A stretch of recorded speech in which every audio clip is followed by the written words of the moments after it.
Hello everyone. तो हमने पढ़ा मैकेनिक्स के बारे में, डिटेल में मैकेनिक्स क्या है और उसके सब ब्रांचेस क्या हैं वो पढ़ी। अब उसमें से एक ब्रांच का एनालिसिस हम लोग करने जा रहे हैं, इसके बारे में डिटेल में पढ़ेंगे। काइनेमेटिक्स। तो काइनेमेटिक्स की डेफिनेशन में थी the study of motion of an object without knowing the cause of motion या without considering the forces. Cause of motion जो फोर्सेस होते हैं उनको कंसीडर नहीं करते हैं, ओनली उसके मोशन को ऑब्जर्व करते हैं, स्टडी करते हैं। ठीक है, तो मोशन को स्टडी करते हैं तो सबसे पहले मोशन की बात आ गई। मोशन क्या है? काइनेमेटिक्स की डेफिनेशन हमने पहले बता दी है आपको।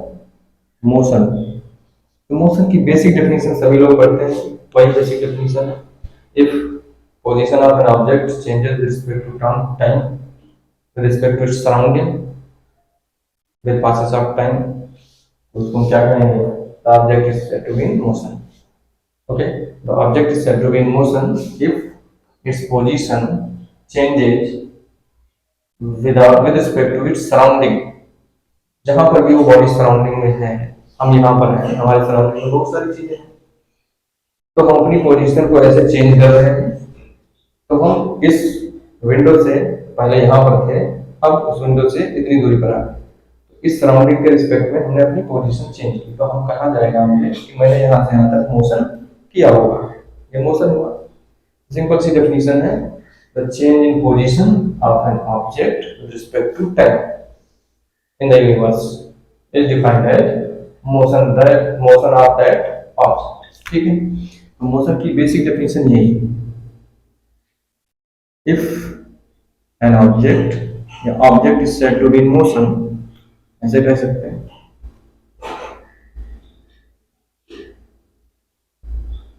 object is said to be in motion। Object, any object is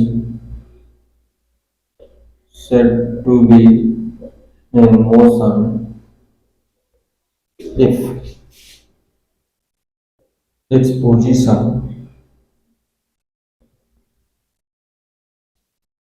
changes with respect to its surrounding।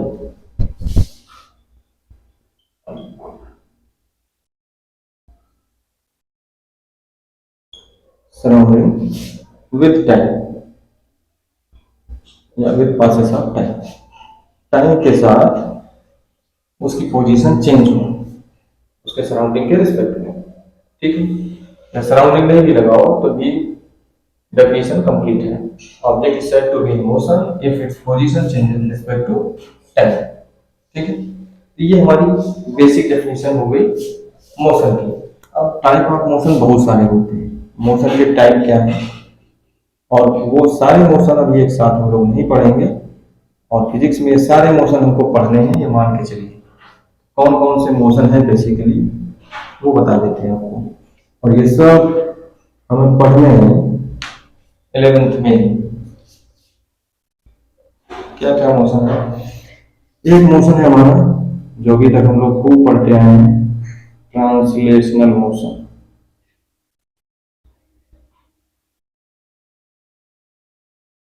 Translational motion. दूसरा हम कहते हैं एंगुलर मोशन।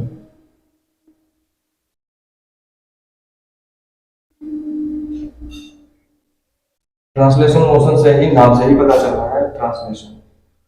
तो बॉडी जो है वो एक पॉइंट से दूसरे पॉइंट की तरफ ट्रांसलेट कर रही है, मूव कर रही है। अब वो किसी भी पाथ को फॉलो कर सकती है, स्ट्रेट लाइन पाथ फॉलो करे या कर्वीलिनियर पाथ फॉलो करे, टेढ़ा मेढ़ा जिस भी पाथ को फॉलो करते हुए जाए तो ट्रांसलेट कर रही है, इसको कहेंगे ट्रांसलेशन। एंगुलर मोशन से ही पता चल रहा है, एंगुलर का मतलब कि बॉडी को एंगल रोटेट कर रही है। ठीक है, एंगल से रोटेशन हो रहा है उसका। ठीक है, इसमें भी टाइप बनेंगे, इसमें भी बहुत सारे टाइप बनेंगे। इसके बीच में और भी है हमारे कौन कौन से, पीरियाडिक मोशन। सबकी अपनी डेफिनेशन है, तो सारी डेफिनेशन मैं अभी नहीं बताऊंगा, बस टाइप बता दे रहा हूँ। जो पढ़ना है वो पहले कंसंट्रेट करेंगे। पीरियाडिक मोशन, और पीरियाडिक मोशन के साथ साथ एक और हम पढ़ते हैं ट्रांसलेशनल, ये कॉम्प्लिकेटेड मोशन है। ट्रांसलेशनल प्लस एंगुलर या रोटेशनल। एंगुलर मोशन मतलब बॉडी ट्रांसलेट भी हो रही है एक पॉइंट से दूसरे पॉइंट, और वो रोटेट भी कर रही है, रिवॉल्व भी कर रही है। For example motion of wheel, आपका व्हीकल व्हीकल का व्हील जो है रोटेट भी कर रहा है और ट्रांसलेट भी कर रहा है, तो उसका कॉम्प्लिकेटेड मोशन है। ठीक है, बेसिकली एंगुलर और ट्रांसलेशनल मोशन है, ये एक टाइप ऑफ मोशन भी है, और उन दोनों को अगर हम मिला दें तो ये बन जाएगा मिक्सअप। ओके, अब ट्रांसलेशनल मोशन में भी कौन कौन से हमें मोशन पढ़ने हैं। एक होता है स्ट्रेट लाइन मोशन, कि body one point two another point एक सीधे स्ट्रेट पाथ को फॉलो करे, स्ट्रेट लाइन, इन दोनों पॉइंट को ज्वाइन करने वाली एक लाइन है, उसके अलोंग ये चले तो उसको हम कहेंगे स्ट्रेट लाइन मोशन।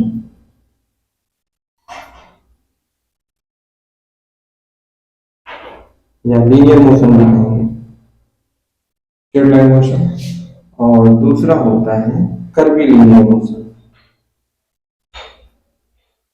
जब बॉडी कोई कर्व पे चले, कर्वीलिनियर मोशन। अब कर्वीलिनियर मोशन को भी दो पार्ट में डिवाइड किया है, 2D मोशन, 2 डायमेंशनल मोशन, और 3D motion, 3 dimensional motion. Straight line motion को भी आप डिवाइड करते हो दो पार्ट में, एक यूनिफॉर्म मोशन,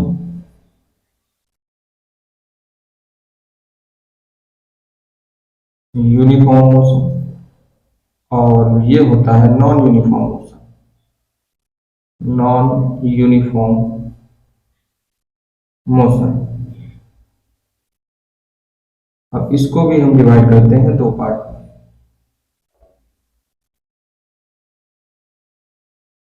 यूनिफॉर्मली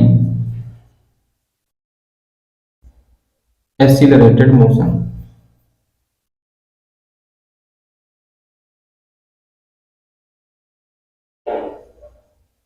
और ये है नॉन यूनिफॉर्मली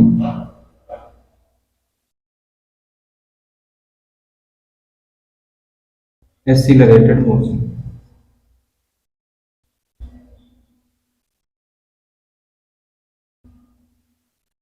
तो ये स्ट्रेट लाइन मोशन के uniform motion, non uniform motion. अब नॉन यूनिफॉर्म मोशन दो टाइप के हैं, uniformly accelerated motion, non uniformly accelerated motion. Translation motion दो टाइप के, स्ट्रेट लाइन मोशन और कर्वीलिनियर मोशन। कर्वीलिनियर मोशन में 2 डायमेंशनल और 3 डायमेंशनल कहेंगे, और इसी स्ट्रेट लाइन मोशन को ही हम 1 डायमेंशनल मोशन भी कहते हैं, 1D मोशन। 1 डायमेंशनल में ये टाइप हो गए या स्ट्रेट लाइन मोशन में, और कर्वीलिनियर में 2D 3D दोनों शामिल है। ओके, तो 3D मोशन भी हो गया, और 2D मोशन में हम लोग याद करिए प्लेनर मोशन भी इसको कहते हैं। इसको क्या कहते हैं? प्लेनर मोशन, जो डिटेल में हम लोग पढ़ चुके हैं, इसका डिटेल मैंने पढ़ा दिया है। 2D मोशन का है या प्लेनर मोशन का है, इसके भी दो स्पेसिफिक जो पार्ट्स हैं वो हम लोग पढ़ चुके हैं। कौन कौन से? प्रोजेक्टाइल मोशन, प्रोजेक्टाइल मोशन, और दूसरा था सर्कुलर मोशन। ये डिटेल में हम लोग पढ़ चुके हैं 2D मोशन में। 3D मोशन, तो 3D मोशन उसी प्लेनर मोशन में ही थोड़ा सा एक्सटेंड कर दीजिए एक डायमेंशन और, तो 3D मोशन बन जाता है। तो उसके भी क्वेश्चन सब कुछ कर चुके हैं। आज जे के तीनों डायमेंशन जब आ रहे हैं एक्स वाई है, तो वो 3D हो जाएगा, और उसके थोड़े छोटे मोटे एग्जाम्पल्स हैं, ज़्यादा है। मेन यही हमारे होते हैं। ठीक है, बस डेफिनेशन देने के लिए सारे बताए जाते हैं आपको। ये पीरियोडिक मोशन है, फिर ट्रांसलेशनल एंगुलर मोशन है, और ये एंगुलर मोशन। और एंगुलर मोशन को भी दो पार्ट में डिवाइड करते हैं। एक है circular motion,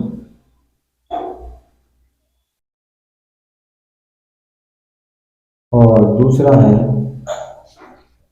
rotational motion. Rotational motion, अब इनके भी दोनों पार्ट हैं। यूनिफॉर्म सर्कुलर मोशन जो हम लोगों ने पढ़ लिया है, uniform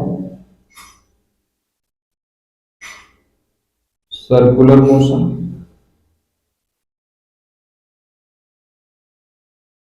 and non uniform circular motion. Detail में पढ़ चुके हैं। Non uniform circular motion, circular motion के क्या पैरामीटर्स होते थे और सारी चीजें, डेफिनेशन, सारा कुछ पढ़ चुके हैं। सिमिलरली रोटेशनल मोशन भी दो टाइप का होता है sorry, uniform rotational motion and non uniform rotational motion. Non uniform rotational motion, ये टाइप्स आते हैं आपके। ट्रांसलेशनल मोशन की बात करें तो स्ट्रेट लाइन और कर्वीलिनियर, जब कोई बॉडी किसी कर्व पे होती हुई जाए, स्ट्रेट लाइन में जाए। अब वो कर्व पाथ हो सकता है एक प्लेन में हो सकता है 3D में हो, इसलिए प्लेनर और 3D मोशन में डिवाइड हो गया। और 3D 2D मोशन में ये दो चीज पढ़ चुके हैं जो मेन हमारे है सिलेबस में, चाहे वो बोर्ड के सिलेबस में हो, चाहे वो कॉम्पिटिटिव एग्जाम्स के सिलेबस में हो। स्ट्रेट लाइन मोशन में ये हमें पढ़ना है 1D मोशन, जिसको कहते हैं वन डायमेंशनल मोशन, और इसके पार्ट्स हैं यूनिफॉर्म, नॉन यूनिफॉर्म, ये सारे पार्ट्स। तो ट्रांसलेशन मोशन बेसिकली है क्या, अगर हम डेफिनेशन पे जाएं तो ट्रांसलेशन मोशन को कुछ ऐसे डिफाइन करते हैं, if during the motion the each and every part of the body moves with same instantaneous velocity, then the motion of the body is defined as translational motion। याद रखिए, ये pen है, ये ऐसे जा रहा है स्ट्रेट लाइन में, इसका each and every part same instantaneous velocity से आगे मूव कर रहा है। इस पॉइंट पे जो वेलोसिटी पार्ट की है वही वेलोसिटी इस पार्ट की है, वही वेलोसिटी इस पार्ट की है, वही वेलोसिटी इस पार्ट की। ध्यान देना, मैं वेलोसिटी बोल रहा हूँ, स्पीड नहीं। That means magnitude and direction, दोनों चीजें, मतलब कितना वो स्पीड से चल रहा है 2 मीटर पर सेकेंड, 3 मीटर पर सेकेंड, और किस डायरेक्शन में चल रहा है, दोनों इनबिल्ड हैं। तो सबकी सेम डायरेक्शन भी है और सेम स्पीड से चल रहे हैं, इसलिए वेलोसिटी क्या हो गई, सेम। ओके, तो ये ऐसे जा रहा है, इसके मोशन को हम कहेंगे ट्रांसलेशनल मोशन। और जरूरी नहीं है स्ट्रेट लाइन में जाए, ये ऐसे भी जा सकता है। ये देखिए, इसको भी हम ट्रांसलेशनल मोशन कहेंगे, और ये आ गया किसमें, कर्वीलिनियर। लेकिन इसका ओरिएंटेशन मैंने चेंज नहीं किया, इसको वर्टिकली ऐसे होल्ड किया हुआ हूं, और ये हमेशा वर्टिकल ही है।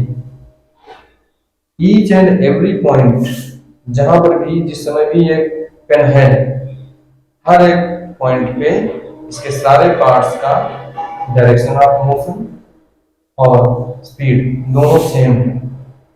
अगर ये पॉइंट इधर की ऊपर की तरफ जा रहा है तो ये भी ऊपर की तरफ जा रहा है, ये भी ऊपर की तरफ जा रहा है। अगर ये नीचे की तरफ जा रहा है तो सारे पॉइंट्स नीचे की तरफ जा रहे हैं। ठीक है, इस तरीके से। अगर ये लेफ्ट साइड जा रहा है तो सारे पॉइंट लेफ्ट साइड जा रहे हैं, अगर ये राइट साइड जा रहा है तो सारे पॉइंट राइट साइड जा रहे हैं, और सेम स्पीड से जा रहे हैं। बीच में हमने ऐसा नहीं किया। देखिए, अगर हम चलते चलते इसके ओरिएंटेशन को भी चेंज करते जाएं तो ये वाला मोशन हो जाएगा ट्रांसलेशनल प्लस एंगुलर या रोटेशनल। बॉडी रोटेट भी कर जाए तब इसका मोशन कॉम्प्लिकेटेड होता है, जिसको हम प्लस करके बताते हैं, दोनों मोशन होते हैं उसमें। तो ये हमारा होता है इस तरीके से, ठीक है। लेकिन इसके ओरिएंटेशन को हम चेंज ना करें, रोटेट ना करें, तो फिर बॉडी का ईच एंड एवरी पॉइंट जो होगा उसकी इंस्टेंटेनियस वेलोसिटी। इंस्टेंटेनियस वेलोसिटी का मतलब क्या है कि जब ये पेन यहाँ पहुंचा तब सारे पॉइंट्स की वेलोसिटी, जब ये यहाँ पहुंचा उस टाइम पे इनके सारे पॉइंट्स की वेलोसिटी, जब ये यहाँ पहुंचा उस टाइम पे इसके सारे पॉइंट्स की वेलोसिटी। तो हर एक इंस्टेंट पे सारे पार्ट्स की वेलोसिटी सेम है। इसको कहेंगे हम ट्रांसलेशनल मोशन। और अगर ये बीच में ओरिएंटेशन इसने चेंज कर दिया तो ट्रांसलेशनल मोशन नहीं रह जाएगा। कहने का मतलब है ईच एंड एवरी पार्ट की वेलोसिटी सेम नहीं रहेगी, इंस्टेंटेनियस वेलोसिटी सेम नहीं रहेगी। इसकी अलग होगी, इस पॉइंट की अलग होगी, इस पॉइंट की अलग होगी, हर एक पॉइंट जहां जो पहुंचेगा ये, ठीक है। इस इंस्टेंट पे इन सभी के वेलोसिटी अलग अलग होंगी, इस इंस्टेंट पे इनकी वेलोसिटी अलग अलग होंगी ईच एंड एवरी पार्ट की, ठीक है। ये डिफरेंट कर जाएगी क्योंकि रोटेट भी हो रहा साथ में ट्रांसलेट होने के साथ। तो ये है प्योर ट्रांसलेशनल मोशन और प्योर एंगुलर मोशन या रोटेशनल मोशन में डिफरेंस, ठीक है। डिफरेंस क्या कह सकते हैं, अभी हमने इसकी definition, if body moves in such A way that each and every part, each and every particle of the body moves with the same instantaneous velocity during the motion, ठीक है, then its motion is defined as translational motion। तो ऐसे case में जो जिस तरीके का path ये पार्टिकल फॉलो करेगा उसी तरीके का पाथ ये पार्टिकल फॉलो करेगा, उसी तरीके का पाथ ये पार्टिकल भी फॉलो करेगा। अगर रोटेट करा देंगे तो सबके पाथ कॉम्प्लिकेटेड हो जाएंगे, डिफरेंट डिफरेंट हो जाएंगे, ओके। ये हमारा हो गया ट्रांसलेशनल मोशन। फिर उसमें आते हैं स्ट्रेट लाइन मोशन। तो ये तो बड़ा सिंपल, कोई बॉडी जो है एकदम स्ट्रेट लाइन में ऐसे जा रही है, ठीक है। ये तो ट्रांसलेशनल मोशन का पार्ट ही होगा। ईच एंड एवरी पॉइंट की इंस्टेंटेनियस वेलोसिटी हर एक इंस्टेंट पे सेम होगी। तो ये हो गया straight line motion. When body moves in a straight line, then its motion defined as straight line या one dimensional motion। फिर उसके बाद में आते हैं कर्वीलिनियर मोशन। कर्वीलिनियर मोशन हमने बताया इस तरीके से अगर मूव कर रहे हैं तो कर्वीलिनियर मोशन, और जरूरी नहीं इस तरफ को भी मूव करे, ऐसे मूव कर सकती है, ऐसे स्पेस में भी मूव कर सकती है, वो 3D हो जाएगा। बट हर एक पॉइंट पे instantaneous velocity of each and every point are same. तो 3D मोशन भी हो सकता है, प्लेनर मोशन भी हो सकता है, ठीक है।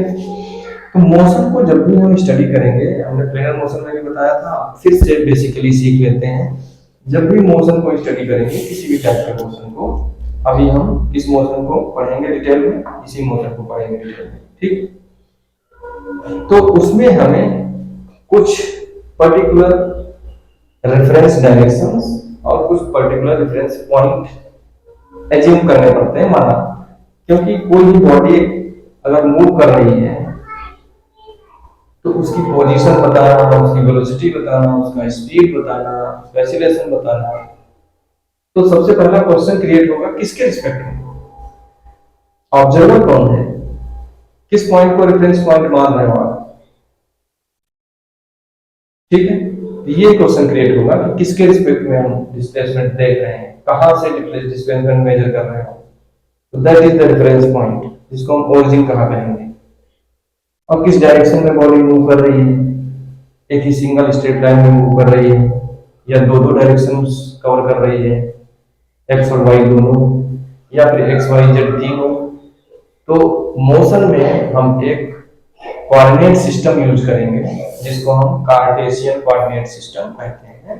और बेसिकली सिंपली वो है क्या, एक्स वाई एक्सिस सभी ने पढ़ी है कोऑर्डिनेट में, एक जेड एक्सिस और इंक्लूड हो जाएगी। तो X Y Z coordinate system या कार्टेशियन कोऑर्डिनेट सिस्टम इसको बोलते हैं, X Y Z Cartesian coordinate system. और एक्स वाई जेड एक्सिस जहां इंटरसेक्ट करती हैं उस पॉइंट को ओरिजिन कह देंगे या रेफरेंस पॉइंट कह देंगे। और that is basically observer. Origin ही क्या मान लेंगे, ऑब्जर्वर। हमेशा ऑब्जर्वर के रिस्पेक्ट में हम बोलते हैं, तो ऑब्जर्वर को कहां मान लिया, सक्सेस पॉइंट पे। ठीक है, तो दैट इज द ओरिजिन या reference point and X Y Z axis are reference direction. Particular specific direction हमने चूज कर ली, उसी के रिस्पेक्ट में बताएंगे कि एक्स डायरेक्शन में कितना मूव किया है, वाई डायरेक्शन में कितना मूव किया है, जेड डायरेक्शन में कितना मूव किया है और कितने एंगल पे मूव किया है, सारी बता सकते हैं कि एक्स एक्सिस से कितने एंगल पर है वो बॉडी फला जिनका, ठीक है ना, एक्सेट्रा। ऐसी चीजें हम लोग पढ़ेंगे। तो मोशन में एक चीज दिमाग में रखनी है, हमें रेफरेंस डायरेक्शन या एक कोऑर्डिनेट सिस्टम चूज करना पड़ेगा। ओके, तो यहाँ पर हम क्या चूज करते हैं, X Y Z coordinate system और उसका इंटरसेक्शन पॉइंट वो रेफरेंस पॉइंट। हमेशा याद रखिए कोऑर्डिनेट सिस्टम जो होता है वो किससे एसोसिएटेड होता है, ऑब्जर्वर से। जो किसी बॉडी के मोशन को ऑब्जर्व कर रहा है उसी से ये कोऑर्डिनेट सिस्टम एसोसिएटेड होगा, उसके साथ इनबिल्ट मान के चलते हैं, या हम उस ऑब्जर्वर को ही रेफरेंस पॉइंट मान लेते हैं, अपना ओरिजिन मान लेते हैं, ठीक है, और उसी से तीन एक्सिस निकाल देते हैं एक्स वाई जेड। तो वो पॉइंट पर ऑब्जर्वर ओरिजिन पे।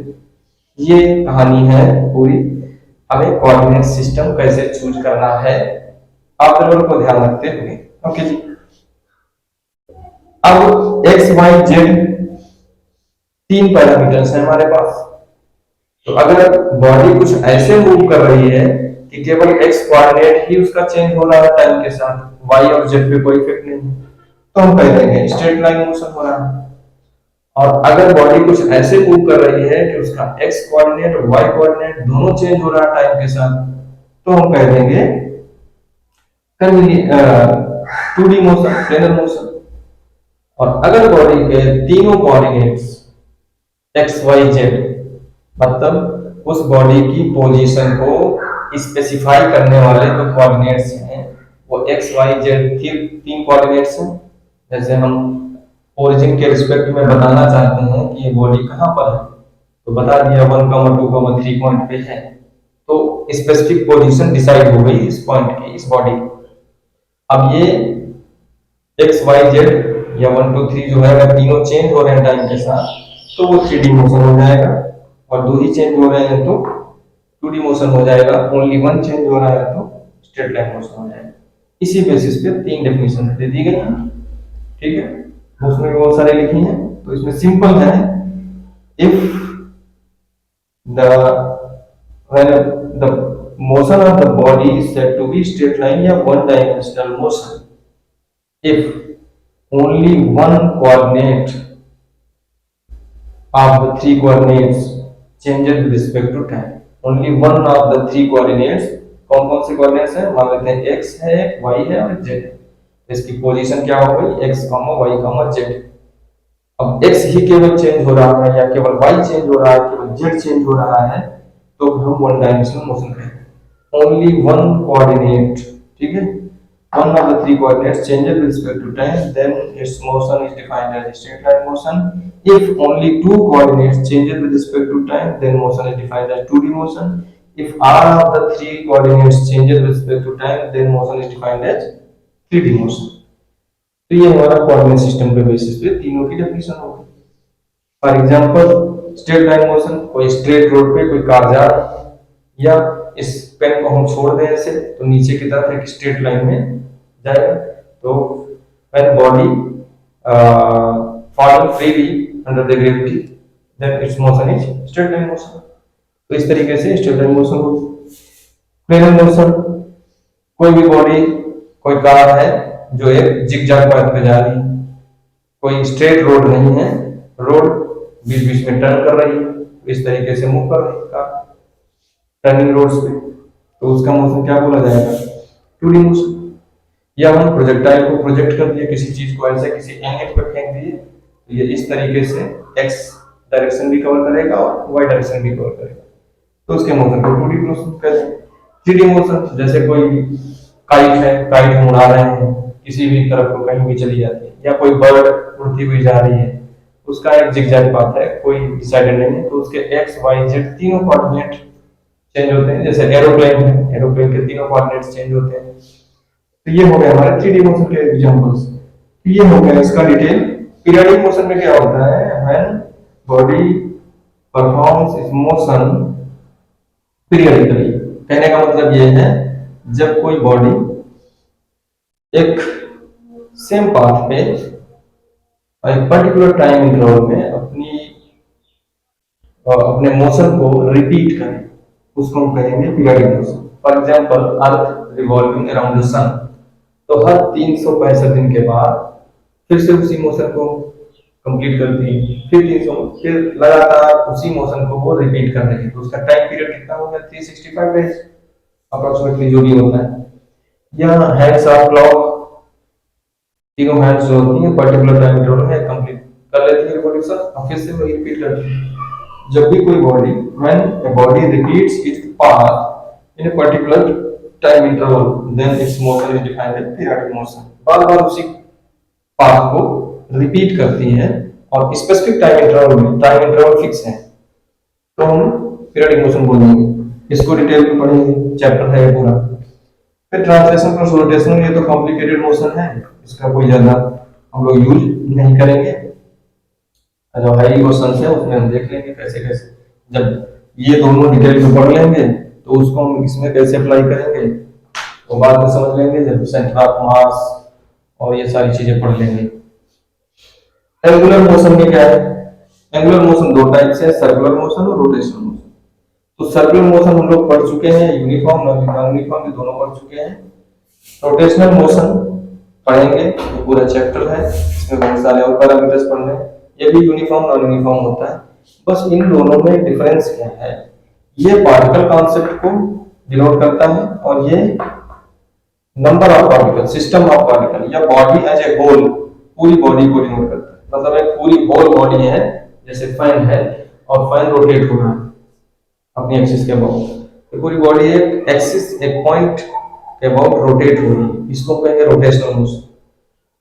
और ये पार्टिकल कॉन्सेप्ट है, एक सिंगल, अगर हम पार्टिकल की बात करें या पार्टिकल कॉन्सेप्ट की बात करें, जैसे हमारी अर्थ जो है सन के अराउंड रोटेट हो रही है, तो सन के अबाउट, सन के रिस्पेक्ट में एज ए पॉइंट ऑब्जेक्ट माना जा सकता है अर्थ को, और वो पूरा ऐसे सर्कुलर पाथ पे रिवॉल्व कर रही है, तो इसको हम कहेंगे सर्कुलर मोशन। लेकिन अर्थ के अगर हम स्पिन को देखें, अपनी एक्सिस के अबाउट जो स्पिन कर रही है, रोटेट कर रही है, that is the circular motion. क्योंकि अर्थ बहुत ह्यूज बड़ा एक ऑब्जेक्ट है और उसकी एक्सिस के अबाउट जो रोटेशन हो रहा है उसको हम ऑब्जर्व करें तो वो फिर रोटेशनल मोशन बोला जाएगा। लेकिन अगर उसी अर्थ को सन के अबाउट देखें तो वो क्या हो गया?